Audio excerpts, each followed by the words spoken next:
compartir con ustedes. Y la razón por la que quiero compartir esto, hermanos, es porque como hoy las mismas palabras de profecía, y yo creo que no podemos nosotros estar ajenos en una congregación tan pequeña al hecho de que nuestras familias están siendo afectadas, hermanos. Nuestras familias están siendo dañadas. Nuestras familias están en medio de una gran batalla. Mire, yo me preocupo cuando veo que las familias, se enferma un miembro de la familia, se enferma otro, y sale uno y entra el otro, y yo me pongo a pensar, ¿qué es lo que está pasando? ¿Realmente será el plan de Dios que sean las cosas así? ¿O nosotros también tenemos que darnos cuenta que para poder tener la bendición de Dios en nuestras vidas, realmente lo que necesitamos es tener más conocimiento de la palabra? Y eso lo decía hoy la profecía, no nos olvidemos de la palabra. Y yo por eso quise hacer hoy un paréntesis para tratar de algo que tiene que ver indudablemente con nuestra propia preparación para lo que viene, pero es lo que estamos viviendo hoy.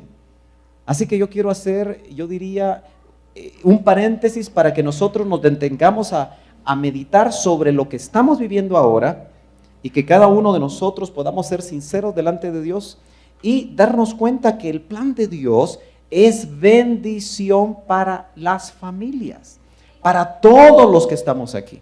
Yo no sé cuántas familias hay aquí. Si alguno me cuenta las familias que hay de este lado y otro me cuenta las familias que hay de este lado, mire si pueden hacerlo y me dicen al ratito, pero quiero que me acompañe a Génesis capítulo número 12, un verso bien conocido que es el verso 3, que es una promesa que le dieron a Abraham. Pero yo quiero que usted recuerde, aunque conoce este verso y ha oído quizá muchas enseñanzas, incluso mías, acerca de esto, no solamente piense que el pastor otra vez le va a enseñar lo mismo, sino que yo lo que quiero es que usted verdaderamente ponga atención al hecho de que muchas cosas que pueden estar pasando hoy en su familia pueden tener razones y que nosotros podemos estar deteniendo la bendición sobre nuestras vidas. Entonces dice Génesis capítulo 2 y verso 3, bendeciré a los que te bendigan. Esto le dijo el Señor a Abraham. Y al que te maldiga, maldeciré. Imagínense qué tremendo. Pero lo que me interesa más es la frase final, que yo entiendo que es algo que salió del corazón de Dios y que salió, usted recuérdelo, hace 4000 años. Y lo que le fue dicho a Abraham, dice, en ti y en ti serán benditas todas, diga conmigo, todas las familias de la tierra. Ahora yo quiero que usted diga, también la mía, pero así con convicción, también la mía, dígalo con convicción, también la mía. Ahí estaba usted hace 4000 años. Y lo más tremendo es que también están a sus hijos que si el Señor les da un tiempito más antes de venir, también se van a casar. Y también van a formar una familia. Y también están ellos ahí involucrados. Ahora yo quiero compartir con usted la importancia de la bendición. Yo sé que usted la sabe, pero yo le quiero recordar. Dios diseñó a la familia. Eso estamos seguros. Dios diseñó a la familia. Y en su propósito, o es su propósito, bendecirla, según lo que leemos en Génesis. Sin embargo, vemos que hay una batalla para que este plan de Dios no se haga realidad en la mayoría de las familias. Si usted y yo somos sinceros, cuando leemos que en la fe de Abraham serán benditas todas nuestras familias y nosotros seremos benditos, a veces nos ponemos a preguntar o nos ponemos a pensar, ¿por qué yo no veo la bendición? Miren, hermanos amados, yo conozco los rostros de ustedes, hermanas amadas que están aquí, hermanos y hermanas. Y aunque no me cuenten qué les está pasando, yo sé que están embatallados. 39 familias, mire qué bendición. 39 familias. Porque aquí, aunque haya una sola persona representando a una familia, es una familia. ¡Qué bendición! Ya voy a poder decir que estamos pastoreando más de 30 familias. Siempre me quedo con 30. Pero mire, óigame, cuando yo veo el rostro de muchas de ustedes, hermanas, Yo tengo que hablarles muy sinceramente y muy amigablemente y muy cercanamente. En muchas de ustedes se ven muchos dramas, muchas cosas que no las hacen felices completamente. Y yo sé que sufren por diferentes razones. Yo sé que hay tantas situaciones que están enfrentando, pero ¿cómo cree usted que es la bendición de Dios? ¿Cómo se traducirá en nuestras familias la bendición de Dios? ¿Cómo considera, cómo visualiza usted una familia bendecida? Si dice que en la fe de Abraham, ¿y cuántos aquí tenemos la fe de Abraham? Porque si usted no tiene la fe de Abraham, entonces es la razón. Pero yo creo que todos los que estamos aquí tenemos la fe de Abraham. Y en esa fe que nos hace hijos de Abraham, podemos entender que ahí está involucrada mi familia. Se lo dijeron a un hombre desconocido que venía de Ur de los Caldeos hace 4000 años, pero todavía me alcanza a mí. Pero la pregunta es, ¿por qué no me alcanza en toda su plenitud? ¿Por qué el potencial que yo tengo y que tiene mi familia no me logra alcanzar totalmente? Y es que el problema es que hay batallas. Y hay batallas de las que nosotros no estamos demasiado conscientes todo el tiempo. Y yo le voy a decir algo, mire, yo voy a completar 24 años, ¿verdad? Ya di 25 de octubre, vamos a cumplir 24 años de casados. Y fíjese, hermano, que yo entendí desde que me casé que cada día de mi vida matrimonial iba a ser una batalla que yo tenía que pelear. Yo entendí eso. Porque entiendo que hay un enemigo de mi familia, hay un enemigo de mi vida, hay un enemigo de mi esposa, hay un enemigo de mis hijas que no quiere que la familia reciba la bendición de Dios. Y todos estamos bien convencidos y a veces quisiéramos, porque eso surge del corazón. Pero cuando yo veo al hijo de Abel y Mariana, o de Juan Francisco, o de Rosita, o de Giovanni recuérdame tu nombre, por favor, porque se me olvida. Ingrid. Tenemos 4 bebés aquí pequeñitos. Cuando yo los veo, yo digo, cada una de ellas, cada uno de ellos quisieran que esa nueva generación sea de enorme bendición en sus vidas. Pero la pregunta es, ¿será que ellos van a alcanzar el potencial? Todos anhelamos que sí, especialmente sus padres. Pero ellos pudieron haber tenido batallas, como lo vamos a ver, que pudieran estar afectando la bendición. Y por eso vemos que aún en aquellas que hablando de las familias, parte de las promesas y pactos de Dios, como eran precisamente Abraham y todos los demás que vemos en la Biblia, no podían experimentar dichas bendiciones. Las familias de la Biblia no son familias muy sanas, hermano. ¿Ha podido usted encontrar una familia en la Biblia que sea totalmente sana? ¿Es con usted? No. ¿No ha encontrado usted una familia en la Biblia sana? ¿Y entonces por qué las dejaron de ejemplo? ¿Por qué no nos dejaron, tal vez si el Señor Jesús hubiera tenido familia, hubiera sido una familia ejemplar, ¿verdad? Pero usted sabe que no, ¿verdad? Aunque algunos siguen insistiendo en que sí, nosotros sabemos que no, porque realmente Él vino a morir y se hizo eunuco por nosotros, porque nosotros somos su familia. Amén. Entonces, note que yo le quiero compartir el caso de 2 familias que fueron muy importantes en la vida de Israel. Familias que aparentemente alcanzaron puestos importantes dentro de Israel, pero yo le quiero compartir a usted parte de por qué creo yo, y la Biblia creo que lo grita, que estas familias estaban deteniendo la bendición que Dios quería hacerles llegar a ellos. En el primer libro de Samuel, capítulo 9 y verso 21, nosotros vemos el caso de Saúl. ¿Se acuerda usted de Saúl? El primer rey de Israel.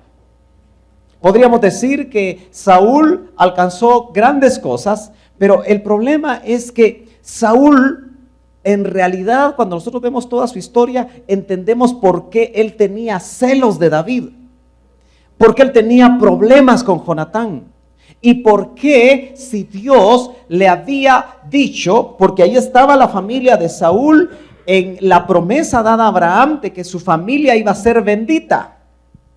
En ti serán benditas todas las familias de la tierra. ¿Y usted qué va a decir? Y la mía también. ¿O no? Gloria a Dios. Fíjese que Saúl, cuando Samuel se acerca y le habla acerca de lo que el plan que tenía Dios, yo quiero que usted note lo que aquí aparece en rojo. ¿Todos hasta allá atrás alcanzan a leer? ¿No mucho? Bueno, yo lo voy a leer. Dice, Saúl respondió y dijo, y búsquelo en la Biblia, capítulo 9 del primer libro de Samuel, verso 21. ¿No soy yo benjamita? Saúl no estaba contento con su linaje. Saúl creía que venir de la tribu de Benjamín era un problema. ¿No será que parte de la bendición que no llega sobre tu familia o no ha llegado a ti y no llegó a tus ancestros y no está tal vez llegando a tus hijos es porque no estás de acuerdo de dónde vienes? ¿No soy yo benjamita? Como que eso era un problema. De la más pequeña de las tribus de Israel. Note lo que está diciendo Benjamín, la más pequeña de las tribus de Israel. Y cuando uno estudia en la Biblia, en el Antiguo Testamento, se da cuenta que no es cierto que Benjamín sea la tribu más pequeña. Pero vamos a ver algunas cosas que me dio tiempo ahora a ampliar para los que vinieron ayer y vieron esto. Y no es mi familia la menos importante de todas las familias de la tribu de Benjamín. Ay, hermano, qué concepto más terrible tenía Saúl de sí mismo, de la tribu de donde venía y de su familia. Saúl tenía una pésima identidad. Y yo le quiero decir en esta mañana que si nosotros tenemos una mala identidad, lo más probable es que la bendición que Dios ha prometido que llegue a nuestras vidas no va a llegar en toda la dimensión que Dios quiere que llegue. Y lo más terrible es que si un padre con mala identidad y una madre con mala identidad van a producir hijos con mala identidad. Porque yo quiero que usted me acompañe rápidamente a darnos cuenta por qué pensaba así Saúl. Saúl tenía un serio problema de identidad. ¿Qué es esa famosa palabrita? Yo siempre le explico bien sencillo. Y muchos de ustedes creo que ya saben esto. Y es bueno que lo recuerden. Identidad es la respuesta a la pregunta, ¿quién soy yo? Yo les decía a los hermanos ayer y se rieron. Vamos a ver si usted se va a reír. ¿Pero a cuánto les gusta verse al espejo? ¿A quiénes? Amén. Un hombre que le gusta verse al espejo. Bueno, yo cada vez que salgo tengo que ver cómo me veo, ¿verdad? ¿Cuántos aquí se ven al espejo? Más o menos, dicen algunos. Mire, aquí le voy a identificar quién no se vio al espejo hoy, que viene con el pelo parado, viene mal combinado, tal vez. Todos nos vemos al espejo, ¿verdad? Entonces, cuando usted se ve al espejo, no me vaya a responder, ¿le gusta lo que mira? Bien poquitos amenes. Yo por eso no quería que usted respondiera. ¿Le gusta lo que ve? Yo le aseguro que muchas de ustedes, hermanas amadas, que tenían cinturita de avispa,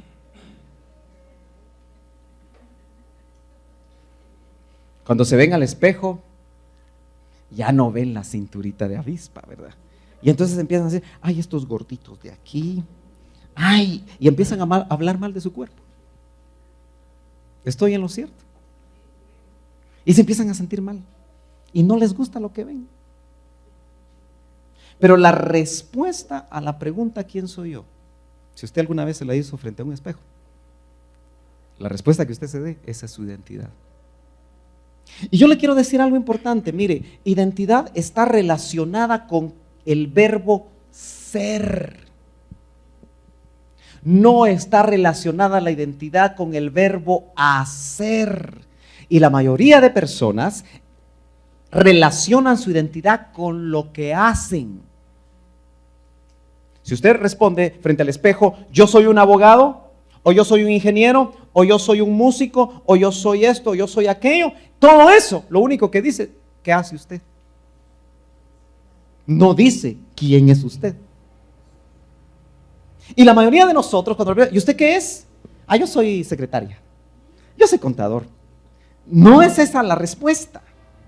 Ahora, mire hermano amado, ¿sabe por qué yo le quiero hablar de identidad y que la falta de ella nos puede detener la bendición que ya usted y yo estamos convencidos que Dios nos la quiere dar a pesar de lo que pasa en nuestras vidas? Es que eso es lo que yo le quiero decir a usted. A pesar de lo que usted haya sufrido, a pesar de lo que usted haya experimentado, a pesar de todas las ideas que usted tiene acerca de lo que le pasó antes, a pesar de eso, Dios lo quiere bendecir. Aunque usted no lo crea y aunque usted no lo quiera. Aunque no creo que haya alguien que no quiera que Dios le bendiga. Pero mire, usted se da cuenta que identidad está relacionada con el nombre más enigmático de Dios. Para mí, y yo creo que es fácil que todos lo entendamos aquí en esta mañana, Dios es el que tiene mejor identidad. ¿Usted cree que Dios va con el psiquiatra? ¿Se ha puesto usted a pensar alguna vez él haciendo su cita con el psicólogo? ¿Verdad que no? ¿Por qué? Porque Él es totalmente sano. Por eso qué lindo es tener relación con Él. Porque hablamos con una persona sana totalmente. No tiene prejuicios preconcebidos. No tiene problemas de ancestros. ¿Se da cuenta? Pero el nombre más enigmático de Dios es el famoso tetragramatrón, que los hebreos lo ponen como una, o por lo menos no le voy a poner las palabras hebreas, pero sí es un nombre que es impronunciable para los hebreos. Ellos no lo pueden pronunciar. Y es una Y, una H, una W y una H. Ya traducido en nuestro idioma, tetragramatrón. Pero ¿cómo lo traducen o intentan traducirlo en nuestras Biblias? Lo traducen como yo soy el que soy. Ahora usted se imagina que nuestro Padre, Él sabe quién es. Y Él es el que es. Entonces nosotros sus hijos, ¿qué clase de identidad deberíamos de tener? Yo también debería de decir, yo soy el que soy. No me vaya a entender mal, no le estoy diciendo a usted que usted está diciendo que usted es Dios. Pero usted es hijo de Dios. Si ya nació de nuevo, usted es hijo y usted es una hija de Dios. De tal manera que la identidad sana que Dios tiene es su propósito que nosotros la podamos alcanzar. La identidad está relacionada con el verbo ser. ¿Qué somos nosotros, hermano? ¿Qué somos? Dígalo con gusto, dígalo con ganas, dígalo con orgullo. Yo le aseguro que si usted fuera, le iba a decir hija de Obama, pero no funciona, ¿verdad? Me era fácil decir hija o hijo de Clinton cuando él era presidente de los Estados Unidos, porque canchito, ojos claros y todo lo demás, ¿verdad? Pero yo le aseguro que si usted tuviera un papá o una mamá famosa, usted diría, sí, yo soy hija de fulana o de fulano o de sutano, ¿verdad? Cosa muy diferente sucede cuando nosotros no estamos conformes con quienes son nuestros padres. Y eso puede pasar en el corazón. Pero más que eso, usted y yo tenemos que recordar que somos hijos de Dios. Y yo tengo que recordarle especialmente a los jóvenes que están acá, si usted no ha nacido de nuevo, señorita que está aquí, usted no es hija ni hijo de Dios. Y por lo tanto su identidad va a ser cada vez más golpeada y afectada por el mundo. Porque si algo golpea la identidad de las personas, es el mundo, el sistema en el cual nosotros vivimos. Muy bien, si me acompaña a Génesis capítulo 35, del 16 al 18, aunque están aquí los versos, apúntelos. Dice: entonces partieron de Betel, y cuando aún faltaba cierta distancia, ¿se acuerda que estamos hablando de Saúl? No me he olvidado que estamos hablando de él. Es interesante que dice que partieron ¿de dónde? ¿Usted todavía se acuerda lo que significa Betel? ¿Y por qué nosotros nos llamamos Iglesia de Cristo Betel?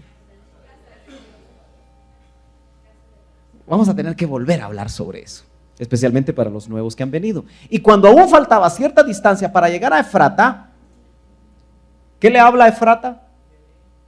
Belén, era el nombre antiguo de Belén.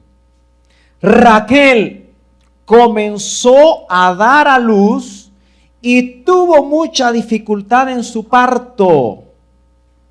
Ojo, ¿cuántas jovencitas aquí esperan casarse? Ay, esos amenes tan escuálidos. Levanten bien la mano así con ganas las que se quieren casar. Mire, yo veo muchas solteras aquí que no quieren levantar la mano. Levántenla bien. A eso, hasta se ponen de pie. Eso me gusta. Eso me gusta. Eso me gusta. ¿Está bien? Entonces, óiganme por favor. Jovencitas, esto es muy importante. Y también, por supuesto, todas las que han dado a luz, ninguna de ustedes quisiera tener dificultad en los partos, ¿verdad? Y es que la dificultad en los partos trae lo que llaman sufrimiento fetal, que puede afectar la identidad del nuevo ser. Raquel era la amada de Jacob. Ese Jacob bandido, después me reconcilio con él en el cielo. Pero Raquel bandido tenía 4 usted. Yo no sé cómo hacía, si apenas aguantamos con una. Sí, es cierto. Sí. Mejor no hago aquí entrevistas. 4 tenía el bandido. Pero dentro de las 4 amaba a una. Por favor, hermano, eso quedó en el Antiguo Testamento. ¿Ok? ¿Estamos de acuerdo? Es una. Y desde el principio fue una, porque, óigame, a Adán no le crearon 4, ni le crearon 2, le dieron una. Por eso dice, al principio no fue así. Bueno, lo cierto es que Jacob amaba a Raquel y era su Raquelita la que iba a dar a luz. Lo único es que en un lugar tan interesante como Betel y tan interesante como Efrata, Belén, tuvo mucha dificultad en su parto. Y aconteció que cuando estaba en lo más duro del parto, la partera le dijo: no temas, porque ahora tienes este otro hijo. Y aconteció que cuando su alma partía, porque Raquel murió, pues murió, dice, lo llamó Benoni. Mira, aquí lo puse en rojo, Benoni. Pero su padre, afortunadamente, lo llamó Benjamín. ¿Dónde nació Benjamín? ¿Sabe por qué le estoy hablando de Benjamín? Porque fue el abuelo de Saúl. Y yo tengo que investigar por qué Saúl pensaba como pensaba. Porque Saúl decía: ¿yo, rey de Israel? Si soy un benjamita, como quien dice, un leproso. ¿Cómo se llaman aquella casta? Los intocables se llaman, ¿verdad? En la India. ¿Ha oído usted de esa casta? Porque en la India todo está dividido por castas. Y los intocables le llaman así porque no los pueden ni tocar. Es lo más, es como basura.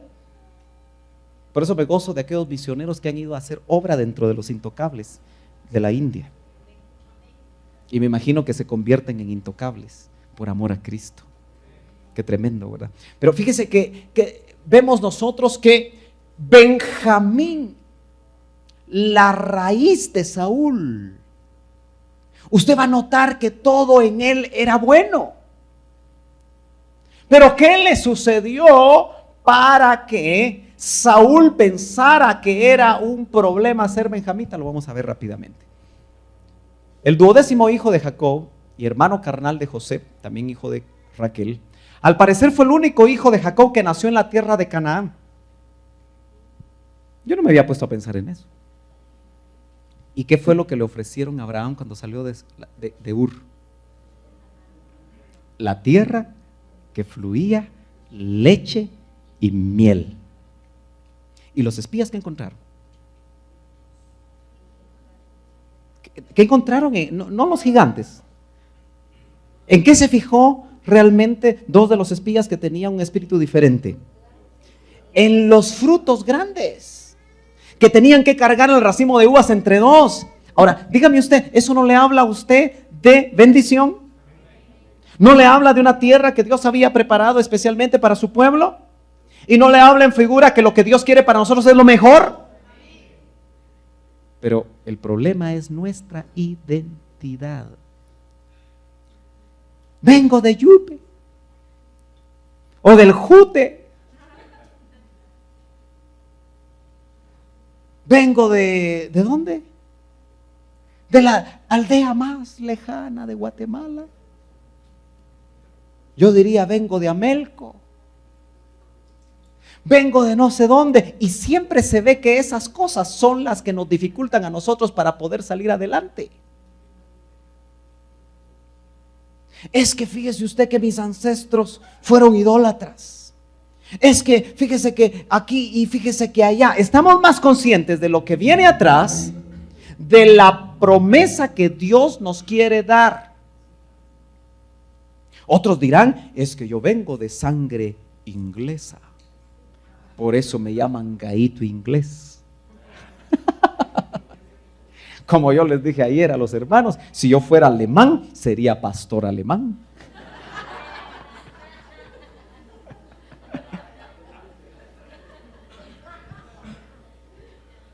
Es el único que nace donde la promesa se iba a cumplir. Eso es significativo, es el único. Benjamín tenía las de ganar. Jacob acompañó, acampaba, mejor dicho, en Betel. Y Benjamín nació cerca de Efrata. Mire, hermano amado, nació en la aldea de Belén Efrata, donde Miqueas 5:2, ya el profeta hablaba de uno que muy importante que iba a nacer ahí. Y ahí nace Benjamín. Pero tú, Belén Efrata, aunque eres pequeña entre las familias de Judá, de ti me saldrá el que ha de ser gobernante en Israel. Está hablando de Cristo, cientos de años antes. Y sus orígenes son desde los tiempos antiguos, desde los tiempos de la eternidad. Está hablando de Cristo. Y ahí nace el tátara. Yo me sentiría, hermano, yo le voy a decir, hay cosas de las que yo me enorgullezco. Y digo de esa manera no porque el orgullo es un pecado, pero es para hacerlo de la manera coloquial que nosotros lo manejamos. O que me siento muy bien, para que nadie se va a sentir mal aquí. Pero ¿sabe de qué me siento yo feliz? De que mi bisabuelo recibió al primer misionero en Varillas, Huehuetenango. Mi bisabuelo. Me siento gozoso por eso, porque para mí es una bendición eso. A mí no me importa nada más que él haya nacido. Mire, Varillas lo fui a visitar hace 40 y pico de años y era una aldeíta. Oye, después de 40 años ya es un pueblo grande. Y aparte que por ahí se han metido ciertos elementos que han hecho prosperar de una manera muy rápida este pueblo, ¿verdad? Usted ya sabe muy bien. Pero óigame, déjeme ver, ya me adelanté, ¿verdad? Bueno, pero eso es lo que quería ver. Según las perspicacias, esto es unos estudios que hacen unas personas que han estudiado muy bien. Dice, según las perspicacias, Efrata significa fertilidad.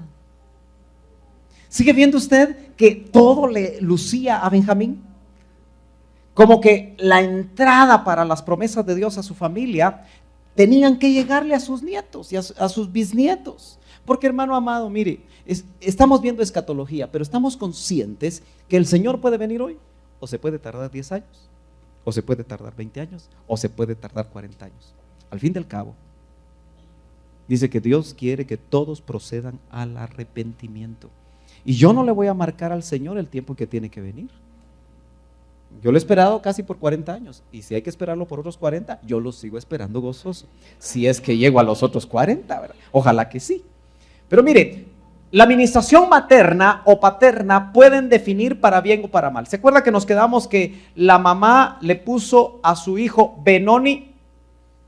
Mire, ya se regresó todo. Qué barbaridad. Qué barbaridad. Ahí vamos a llegar. Benoni. Y el padre le puso Benjamín. Hay que ponerse de acuerdo, hermano. ¿Verdad que cuesta ponerse? ¿Qué nombre le van a poner? ¿Ustedes se pusieron de acuerdo con los nombres? ¿Sí? Antes de que nacieran. Qué bueno. Yo me recuerdo que con Yadira, nuestra primogénita, para que no nos complicáramos, le pusimos la mitad del nombre de ella y la mitad de mi nombre. Y le pusimos Ya y C. Yadira y Sergio. Por eso se llama Ya y C. Así estábamos. 50-50. Solo que alguna vez me puse a pensar, ¿no sería que le ministramos, por lo menos que le ministremos el 50 de lo bueno de Yadi y los 50 de lo bueno mío, ¿verdad? Y gracias a Dios yo creo que fue así. Gloria a Dios. Pero óigame, mire, la administración materna o paterna pueden definir para bien o para mal. Esta es la palabra hebrea, escrita en hebreo, pero es una palabra compuesta, porque habla de ben, aquí parece que no está completo, pero ben quiere decir hijo, y oni quiere decir lamento, entonces es hijo de mi lamento, Benoni, así le puso la mamá. Hijo de mi aflicción, y otras versiones dicen hijo de mi tristeza. Ahora, hermano amado, ¿se imagina usted la administración que hubiera quedado ese nombre? Porque a veces dicen, sí, porque fueron los últimos deseos de Raquel. Y si Jacob hubiera dicho que lo último que quiso Raquel era lo que tenía que quedarle al pobre Benjamín, ese niño cuando le dieran su pacha, le dirían, por favor, hijo de mi aflicción, tómate tu pacha. Hijo de mi tristeza, venía a jugar. ¿Usted se imagina la administracioncita que eso significaría? Ahora, óigame bien, porque muchos de nosotros pudimos haber recibido de la boca de nuestras madres o de la boca de nuestros padres ministraciones que todavía hasta el día de hoy nos tienen tristes. Si usted estudia el perfil psicológico de Saúl, él era un hombre conflictivísimo. Y yo quiero que usted empiece a entender que lo que le sucedió a sus ancestros marcó la vida de Saúl. Lo maravilloso es que Dios lo que quiere, sin importar qué viene en tus ancestros, lo que quiere el Señor es que cuando naces de nuevo, constituirte tú un muro para que ya no pase nada de lo que viene atrás negativo y que tú te constituyas en un muro. Pero ¿sabe qué he entendido yo? Que esos muros se debilitan cuando nosotros tenemos problemas de identidad. Nosotros empecemos a abrir agujeros porque nos llenamos de complejos. Saúl era un acomplejado.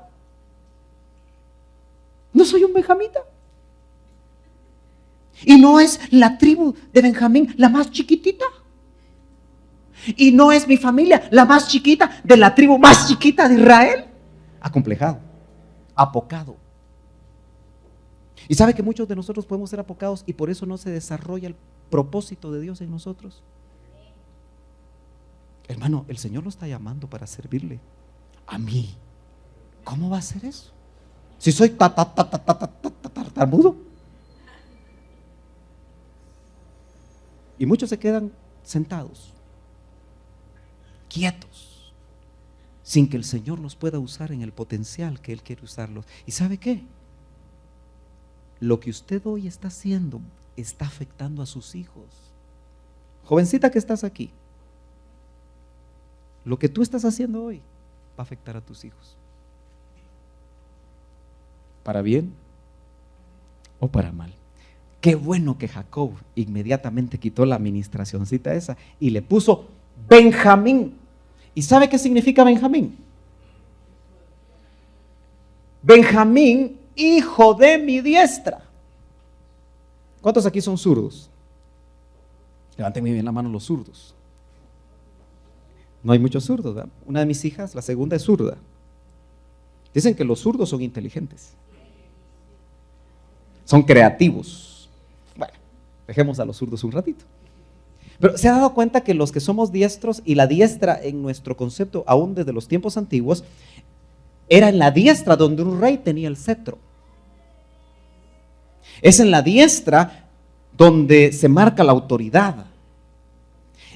Y Jacob, el patriarca, aunque la bendición que le da a José, Jacob es tremenda, pero a Benjamín le llama hijo de mi derecha, hijo de mi diestra. Mire qué administración tan maravillosa la que le trasladan al abuelo de Saúl. Bueno, yo le tengo que explicar esto. ¿Por qué puse estas dos flechas? Porque la administración de la madre iba a llevar la dirección en esta dirección la vida de su hijo. Mientras que la administración de Benjamín, del padre de Jacob, dada a Benjamín con el nombre, lo hizo ir en dirección opuesta. ¿Estarás caminando tú con tu vida en la dirección que tu Padre Celestial quiere? ¿O vas en una dirección opuesta? Sobre eso tenemos que meditar.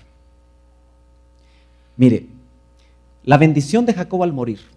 Génesis 49, 27 dice: Benjamín es lobo rapaz, de mañana devora la presa y a la tarde reparte los despojos. Aunque el lobo rapaz puede parecer algo negativo, en realidad lo que está diciendo, si nos metemos un poco en el contexto de esos tiempos, es que un lobo rapaz que devora la presa y a la tarde reparte despojos, Benjamín iba a ser alguien que no se iba a dejar de nadie. Benjamín iba a ser alguien, y lo vamos a ver dentro de un minuto, que se le iba a enfrentar a todos. De hecho, él tenía de alguna manera, ya desde ese tiempo, en vista que dentro de uno de sus descendientes iba a haber un rey. Pero mire, todo hasta ahí estuvo bueno. Hasta que en esa descendencia hubo un pecado terrible. Y yo quiero que lo leamos bien rápido con usted. Tal vez no va a alcanzar hasta ahí, pero busque en Jueces, capítulo 20, verso 4. Yo se lo voy a leer. Dice: entonces el levita, de la tribu de Leví, marido de la mujer que había sido asesinada, respondió y dijo. Usted puede leer eso despacio, pero la esposa, aunque era una concubina de este levita, fue asesinada por Gibea de Benjamín. Pero el pecado de ellos se le aplicó a toda la tribu de Benjamín. Vine con mi concubina a pasar la noche en Gibea de Benjamín, mas los hombres de Gibea se levantaron contra mí y rodearon la casa por la noche por causa mía. Y la Biblia dice que eran hombres perversos que querían tener relaciones sexuales con el levita. Eran homosexuales, eran pervertidos. ¿Cómo desde toda la bendición que se le dio a Benjamín y a esa tribu llegó sus descendientes a actuar de una manera tan terrible? Muchas veces los pecados terribles de nuestros ancestros lo que hacen es abrir puertas tan negativas, y ahora usted va a empezar a entender por qué Saúl creía lo que creía muchos años después. Mas los hombres de Gibea se levantaron contra mí y rodearon la casa por la noche por causa mía. Tenían intención de matarme, pero en vez de esto violaron a mi concubina de tal manera que murió. Tomé entonces a mi concubina, la corté en pedazos y la envié por todo el territorio de la heredad de Israel. Fueron 12 pedazos, porque han cometido lascivia e infamia en Israel, la tribu de Benjamín. El total de los que, ahora, note usted, por ese pecado se levantan todas las demás tribus y hay un juicio contra Benjamín. Aquí es donde yo empiezo a entender por qué Saúl decía: no es Benjamín la tribu más chiquita, porque casi los aniquilaron. Mire, era tan grande la tribu de Benjamín, tan grande casi como la de Judá, que cuando Josué entra a conquistar la tierra, Benjamín pone de sus soldados 41,000 soldados. Eso indica que Benjamín era una tribu tremenda y eran aguerridos. Si usted lee Jueces se va a dar cuenta que eran tremendos. Tenían 700 honderos zurdos que dice que ponían la piedra exactamente donde la tenían que poner. Y si usted ve toda la batalla esa, en 2 días la tribu de Benjamín mata dentro de los 400 y pico de soldados, 400,000 soldados de Israel, 11 tribus contra una. Y ellos en 2 días matan casi 50,000 israelitas de los demás. Así eran de aguerridos, porque era lobo rapaz, no se dejaba de nadie, pero entró el pecado en ellos. Entonces note usted, el total de los de Benjamín que cayeron aquel día fue 25,000 hombres que sacaban espada, todos ellos valientes guerreros. Los hombres de Israel habían jurado en Mizpa diciendo: ninguno de nosotros dará su hija por mujer a los de Benjamín. Se volvieron proscritos, no había chance de que ellos se reprodujeran. Entonces el pueblo vino a Betel, otra vez en Betel, ¿verdad? Qué relacionado está Benjamín con Betel. Y permaneció ahí delante de Dios hasta la noche, y alzaron sus voces y lloraron amargamente las 11 tribus restantes, y dijeron: ¿por qué, oh Señor, Dios de Israel, ha sucedido esto en Israel? Que falte hoy una tribu en Israel. Y el pueblo tuvo tristeza por Benjamín, porque el Señor había abierto una brecha en las tribus de Israel. Aquel hombre que tenía la oportunidad de haber sido bendecido por Dios por el pecado. Fíjense, hermanos amados, que por lo menos son 10 generaciones atrás en la vida de Saúl donde se encuentra uno con Benjamín.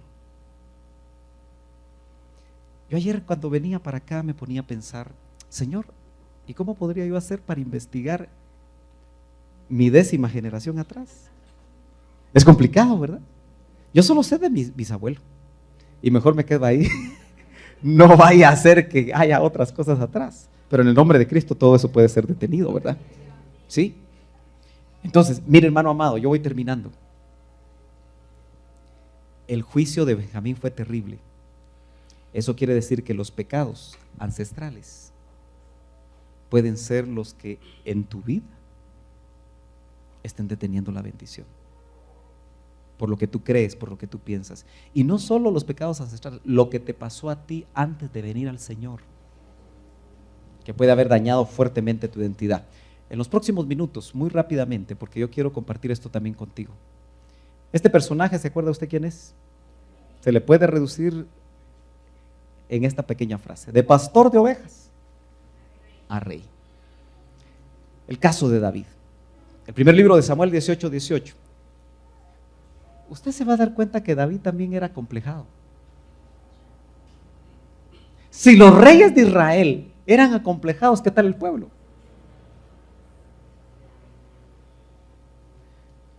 David respondió a Saúl: ¿quién soy yo? Problemas de identidad, ¿verdad? Ya dijimos que la identidad tiene que ver con el verbo ser. ¿O qué es mi vida? ¿O la familia de mi padre en Israel para ser yerno del rey? David tenía problemas de identidad. ¿Pero por qué tuvo problemas de identidad? Mire, cuando él habla de la familia de su padre, esta palabra es mishpach. Habla del círculo de parientes. ¿Cómo se siente usted en relación? Solo medite con su círculo de parientes. ¿Se siente cómodo o no se siente cómodo? Cada quien medite. Pero David no se sentía cómodo. ¿Por qué? Porque a David lo menospreciaron. Acuérdese, hermano, que el tema central es familias benditas. Y que no seamos nosotros los padres los que estamos deteniendo la bendición hacia nuestros hijos. Y que no hayamos creado hijos que creen que su personalidad está basada en lo que tienen. Qué triste es ver a un hijo trabajar como loco para poder demostrarle a los demás que él sí puede. Qué triste es ver a una hija que por mala identidad todo lo quiere expresar en el exterior. Esas son malas identidades. Entonces, notamos aquí que David fue menospreciado. Isaí hizo pasar a 7 de sus hijos delante de Samuel. ¿Se acuerda cuando él lo mandaron a la casa de Isaí? Pasó a 7 de sus hijos, lo único es que tenía 8. La pregunta es, ¿por qué Isaí no mandó a llamar desde el principio a David? Porque se avergonzaba de él. ¿Sí o no? Lo menospreciaba. Era el más chiquito. ¿Ya notó que Benjamín era el más chiquito y que David era el más chiquito? Era el octavo. Y Samuel dijo a Isaí, ¿son estos todos tus hijos? Y él respondió, aún queda el menor. Qué administracióncita va. A veces ser el menor es ayuda. Yo no sé cómo le fue a usted. Ayer habían 5 menores aquí. Levántenme la mano los que son menores de sus familias, pero bien levantadas. Ok, hay bastantes menores. No les voy a preguntar cómo les fue. Porque si la familia tiene problemas económicos, se tiene que poner la ropa de sus hermanas mayores. ¿Cierto o no?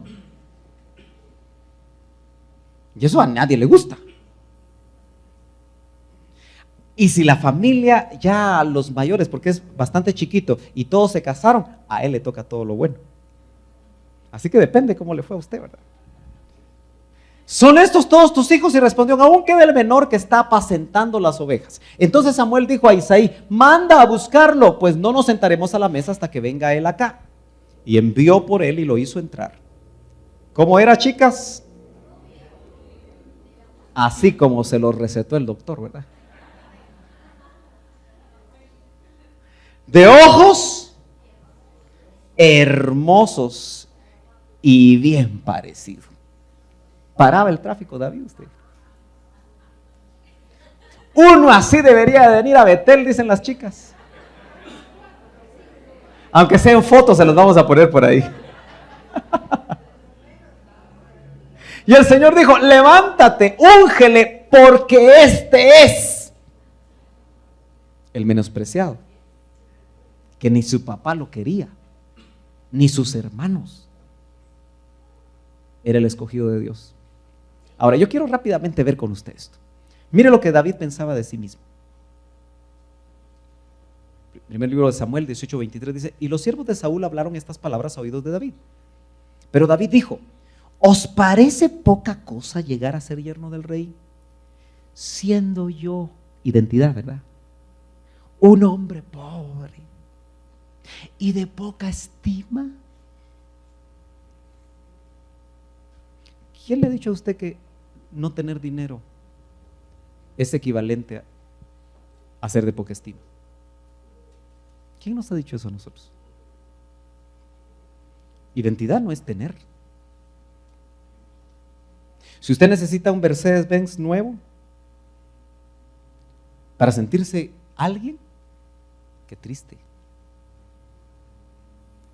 Porque con Mercedes-Benz, la mona, aunque se vista de seda, mona se queda, porque está en el corazón. El problema está en el corazón. Usted puede andar a pie y sentirse digno, hijo de Dios. ¿Sí o no? Sí, hermano. ¿Está entendiendo lo que es la identidad? David tenía problemas de identidad. Y estos iban a ser los reyes de Israel. ¿Usted se imagina cuando un ministro de Dios, Dios lo levanta y tiene problemas de identidad? ¿Quién lo aguanta? Necesita yet para demostrar quién es. Esos son problemas de identidad, hermano.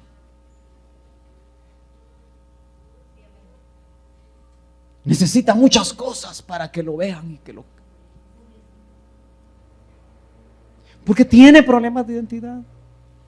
Un presidente de una nación, si tiene problemas de identidad, pobre ese pueblo. Todo está en el corazón. Y Dios quiere usarnos.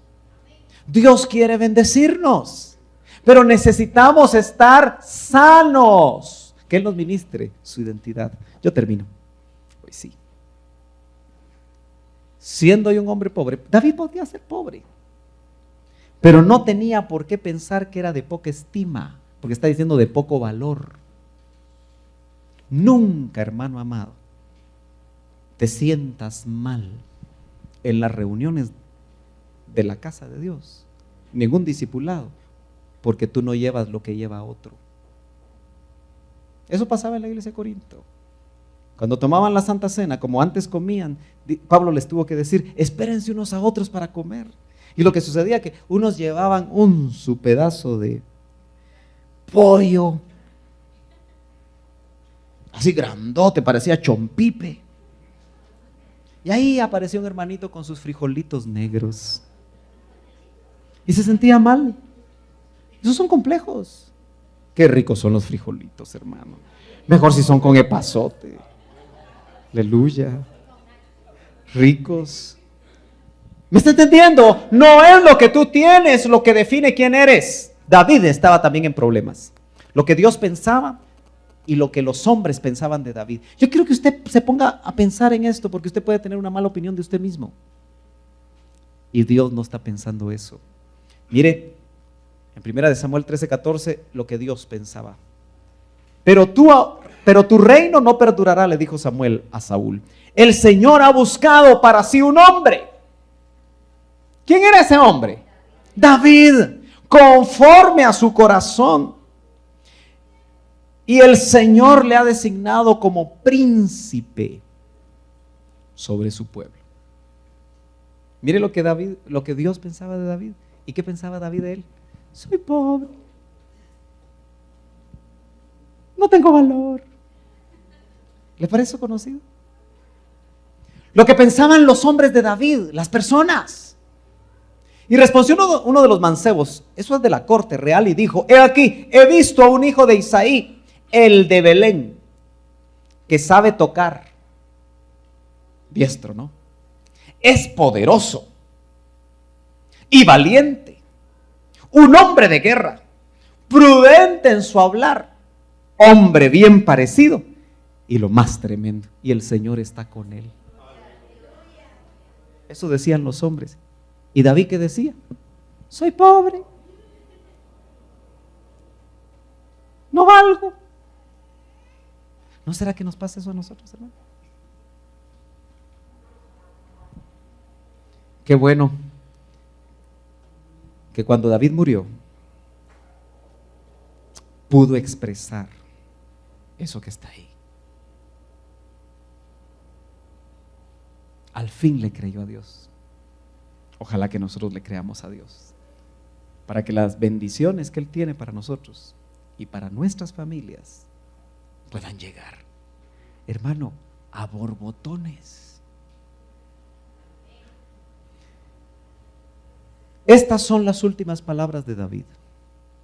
Note que está hablando él. Declara David, el hijo de Isaí, se sentía bien de quién era su padre. Y declara el hombre que fue exaltado. Está hablando David. El ungido del Dios de Jacob. Ya no era pobre. Ya no era de poca estima. Era el hombre exaltado, el ungido del Dios de Jacob, el dulce salmista de Israel. ¿Quién lo dijo? David. Ahí él expresa en su totalidad la bendición de Dios sobre su vida. Es cierto, usted me puede decir con toda razón, no fue suficiente para que David trasladara todo eso a sus generaciones, pero eso es parte de otro tema. Lo importante esta mañana es, en ti, Abraham y los de la fe de Abraham serán benditas todas las familias de la tierra. Y ahí está la mía. ¿Cuántas abuelas hay aquí? Levanten bien la mano, así. 1, 2, 3, 4, 5 abuelas. Dios bendiga, 6 abuelas. Dios bendiga a las abuelas. Abuelas, ustedes tienen que estar conscientes que ya su tercera generación es una generación bendita. Y tienen que recordarle a sus hijos lo importante de reconocer que como hijos de Dios somos herederos. Y Dios tiene grandes planes para nosotros. ¿Sabe por qué tenía esta carga de trasladarle esto a usted? Conocido, no es nada nuevo. Porque muchos de ustedes cuando se ven enfermos, se les viene todo encima. O cuando ven un hijo enfermo, se afectan demasiado. Ahí es cuando hay que recordar las promesas de Dios. En las dificultades, en las batallas. Porque acuérdese, el enemigo te quiere robar la bendición. Entonces ustedes, padres, generacionalmente trasladen a sus hijos. Hija, tú eres una princesa de Dios. Hijo, tú eres un príncipe. Por eso las princesas del pueblo de Dios buscan príncipes del pueblo de Dios, no príncipes del desierto. Porque si no, en el desierto las van a tener. No princesas del desierto, porque si no, en el desierto van a estar. El plan de Dios para su pueblo era Canaán. El plan de Dios para nosotros es Canaán. No permita, hermano, que el pecado antes de conocer al Señor o aún en el Señor, el enemigo se lo venga a restregar. Si el Señor le perdonó y si el Señor sigue perdonando, ahí déjelo. Y usted siga adelante y siga ministrando la bendición a sus hijos. Pónganse de pie todos. Ya nos vamos.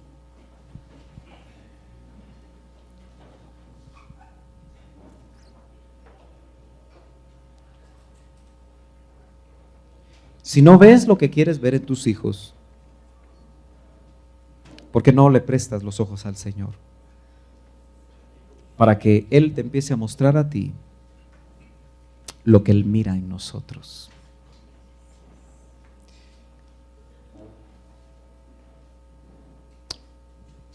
Yo te tengo que hablar, papá y mamá que estás aquí,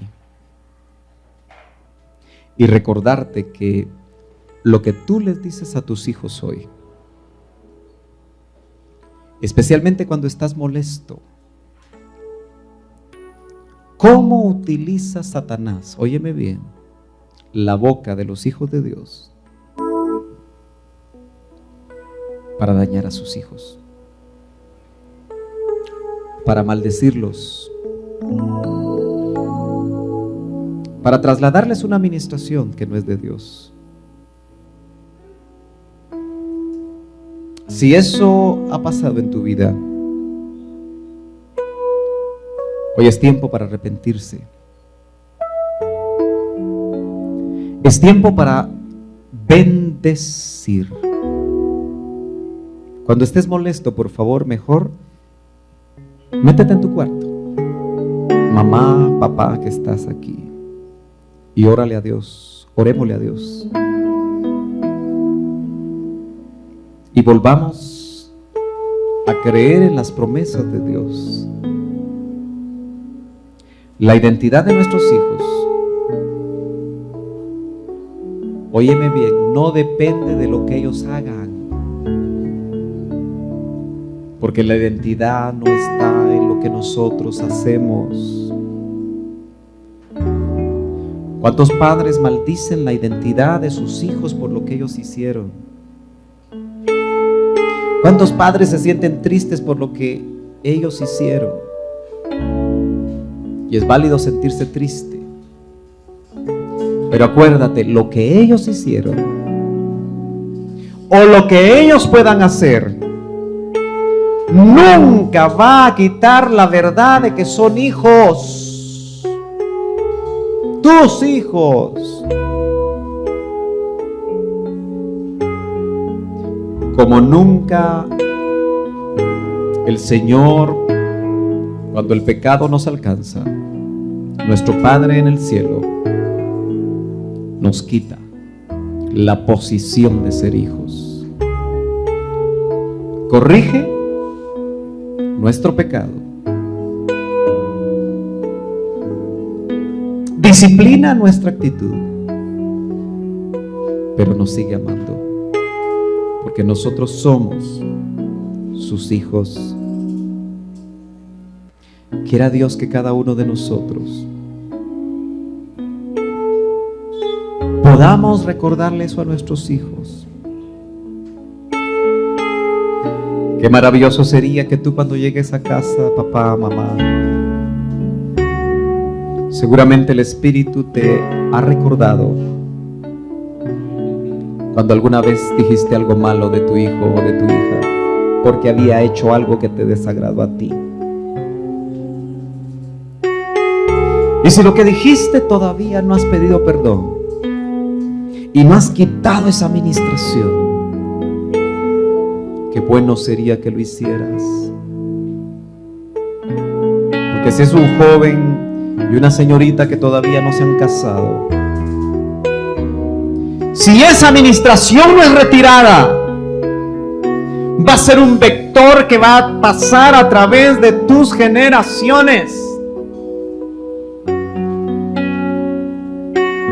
El pecado de los de Gibea, muchos años atrás, dañó a Saúl. Y Saúl recibió todo el impacto de la administración de Raquel y fue un hijo de tristeza. Fue un hijo de aflicción. Mientras David, que había enfrentado quizá las mismas o peores cosas que Saúl, por su cercanía con Dios, por su obediencia, pudo morir, como dice la Biblia, en buena vejez, sus años llenos de vida. Eso es lo que Dios quiere para ti. Eso es lo que Dios quiere para tus hijos. Eso es lo que Dios quiere para tus nietos. Por eso, enseña a tus hijos esta palabra. Vive esta palabra. Y siempre recuérdale a tus hijos: los planes de Dios son de bien y no de mal. Los planes de Dios son de bendición para ti, hijo. La próxima vez que tu hijo esté en una situación difícil, llega y muy directamente y específicamente dile: hijo, hija, eso que te está pasando no es para todo el tiempo. Yo tengo una palabra de Dios para tu vida y Dios te va a usar a ti como profeta para sanar la vida de tus hijos. Vas a llegar en el momento propicio para bendecir. Vas a llegar en el momento propicio para extender las bendiciones. Porque así como Dios castiga y visita la maldad hasta la tercera y cuarta generación, dice que las bendiciones del Señor son por 1000 generaciones. Gózate. Hermana amada, tú no eres hija de aflicción. Si tal vez un ser querido te puso Benoni y la amargura de tu mamá fue trasladada a ti y la tristeza de tu mamá fue trasladada a ti y tú todavía tienes esa tristeza, ese manto de tristeza y lo estás trasladando a tus hijos, hoy quítate el manto de aflicción. Hoy desarraiga de tu vida ese manto de tristeza. Hoy quítate esa vestidura de amargura. Hoy deja ese luto. Hoy deja eso que oprime tu corazón. Hoy deja aquello que te ha hecho daño, que puede venir desde atrás. La soledad que mirabas en tu madre es la misma soledad con la que batallas a pesar de que tienes hijos y a pesar de que tienes un esposo que te ama y a pesar de que tienes las cosas que tienes. Esa soledad te sigue matando. Suéltala hoy. Sácala hoy. No puedes seguir eso en tus generaciones. Deja que el Señor que ministró la vida de David, deja que el Señor que sigue ministrando la vida de sus hijos, cambie el manto de tristeza por el manto de gozo. Hermano amado, hermana, ese gozo no viene de las circunstancias, ese gozo viene de arriba. Saca, desecha, tira a un lado esa tristeza y deja que el Espíritu empiece a hermosear tu rostro, que empiece a suavizar tu rostro,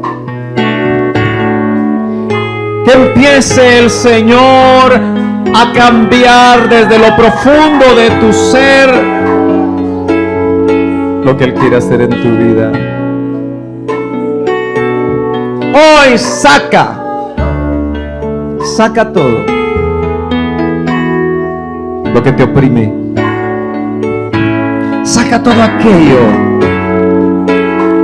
que tú sabes que es como una piedra en el camino, un obstáculo que no has podido sobrellevar, que no has podido saltar. Hoy